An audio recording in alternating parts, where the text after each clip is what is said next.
Good afternoon. Today we're here to report out on a very tragic murder that happened here on Detroit Seaside at the Jay-Z motel. First of all, let me just say this. I know that some of you have identified the victim, so we will confirm we have notified next of kin. Our victim in this case is a 24-year-old male, or forget that, a 56-year-old male. He's a nationally known hairstylist with a 20-year stellar career. In fact, he's revered by many, loved by many. And so, again, our heart and prayers go out to the family of this victim. What we know is that the victim proceeded to the Jay-Z motel on the east side of Detroit. We believe, we're not certain, but he made contact with the suspect, possibly through a dating app. We're not certain on that, but just based on what we know about this case. We also know that the suspect traveled by a rideshare company, and that rideshare was paid for by the victim in this case, which is what we'll talk about shortly. So he was dropped off at the location, and fortunately, this Jay-Z motel, as you may know, is a green light location.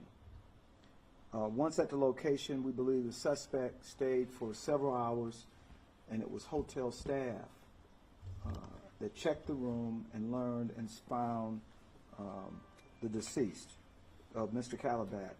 Again, he's a 56-year-old male, first name Bashar, last name Calabat. So, based on the green light footage that our detectives immediately acquired, we could see the suspect. He's wearing a very distinctive security guard uniform or jacket. That suspect, we had a good description, but from that work, we were able to track back to the rideshare company, and a 12-hour investigation led us to where the suspect was located within 12 hours of this heinous crime. So let me just start by saying I want to thank the tremendously hard work, relentless follow-up by our homicide team and the 9th Precinct, and also, had it not been for our green light at this hotel, this may have been a whodunit. And so this is another great example of what works. So at this point, I want to offer just a word of caution. You know, there's been a number of stories recently published about, the dangers associated with rideshare. And in this instance, as you can see, if the victim is requesting and paying for the rideshare, there's no way for us to know, in the case of a crime, who the suspect is. So what we're suggesting is, don't do it. Certainly if you are meeting someone through a dating app, as it was reported in an FBI story, one, you meet in public. Secondly, you let someone know where you're going.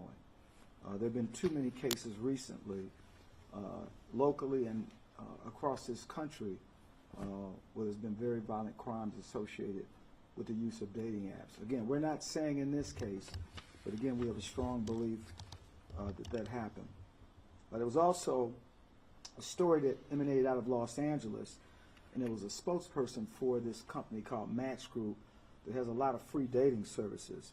And their spokesperson clearly stated, definitely registered sex offenders are on their free products.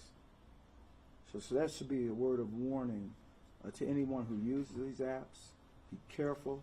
Let someone know where you are, especially when you're talking about having someone come to a location via rideshare and you're paying for it. That certainly can put you at risk. Again, going back to our victim, again, he was a nationally known hairstylist. He was written up in Vogue magazine, Allure, and Harper's. And so this is a person who's nationally known, highly respected and revered by many of the people he has serviced over the years as a profound hairstylist. So with that, I'll take any questions that you might have. Chief, can you talk about the rideshare program? Did he pay for the suspect to come to the motel and to leave the motel? Based on what we know in the investigation, it was the victim's name for paying for the ride share, so there was no real information relative to the suspect. And so, of course, had it not been for the work of our investigators, the follow-up, the green light, we may not have been able to, this might have been a whodunit. And that's to get to the motel, or was that Yes. also leaving the hotel? I mean, one can pay, let me see if I can simplify this. The ride share does not have to be paid by the person using it. It could be paid by another party. In this case, another party, the victim, paid for the ride share. So for that reason, there was no trail that this suspect used the ride share except for what we got on video. And Chief, how were your investigators able to find it? Which is based on the images from the Great cameras. investigative work, relentless follow-up, certainly the video, and I'm certainly not going to go into detail as to how we so quickly were able to locate, because we're still very much in an investigation. The fact is that the suspect is in custody as of 9:40 this morning. What's the motive for this? I'm not going to go into the details. We believe we know what took place, but we're not going to go into that level of detail at this They say point. whether he was coming there to rob him? I'm not going to go into details. I'm just not going to. The fact that we have speculation as to that maybe a dating app was used. We know that a ride share was used to connect. We believe that the victim and suspect didn't know each other. We do know that this suspect is a 24-year-old male and was on probation of an unarmed robbery dating back to 2017.